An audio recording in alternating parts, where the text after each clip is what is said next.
नानी का नाम थी कौशल्या रानी।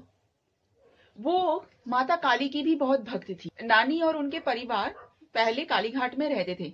कलकत्ता की कालीघाट, काली माता की मंदिर के पास का इलाका वो आप लोगों को पता ही होगा। तो कालीघाट के काली मंदिर के पास ही उनका घर था पहले। काली माता के साथ भी उनका एक अलग ही संपर्क था। घर में वो कामकाज करती रहती थी, जब उस समय अचानक से उनको महसूस होगी कि काली माता जैसे कि उनसे मिलना चाह रहे हैं, और इतना आकर्षण बोध करते थे कि घर का कामकाज सर सब रख के, घर में ताला लगा के दौड़ पड़ते थे कालीघाट की ओर कि माता का दर्शन करने। तो इतना प्रेम का और अपने ही माता जैसे वैसा संपर्क उनका काली माता के साथ था। बाद में जब नानी और उनके परिवार बिराटी करके एक जगह वहां पे रहने लग गए, तो वहां पे भी उनके बड़े अद्भुत अद्भुत सारे अनुभूतियां हुए थे माता काली के।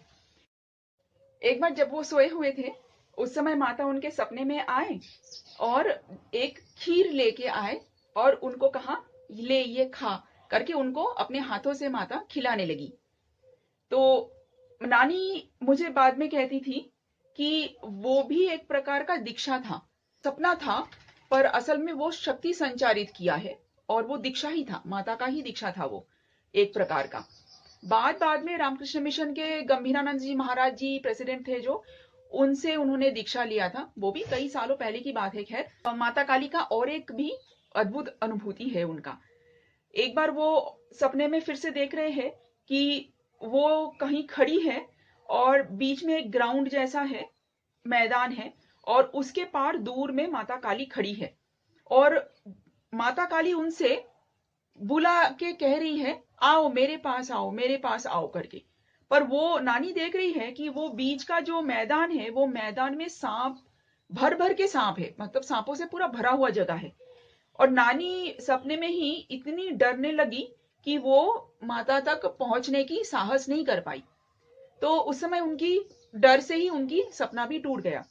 तो इसका भी बाद में उन्होंने मुझे कहा, एक्सप्लेन करके, समझा के, कि भक्ति विश्वास उस समय तक भी इतना परिपक्व नहीं था, वरना देवता पर ही अगर भरोसा रहे, भक्ति रहे, तो सांपों को ना देखते हुए भी कोई भक्त माता बुला रहे हैं करके ही वहां से चले जाता। पर उस समय माता को प्राप्त करने की उतना उनमें भक्ति और विश्वास उस समय तक भी उतना परिपक्व नहीं हुआ था, इसलिए माता को प्राप्त नहीं कर सके।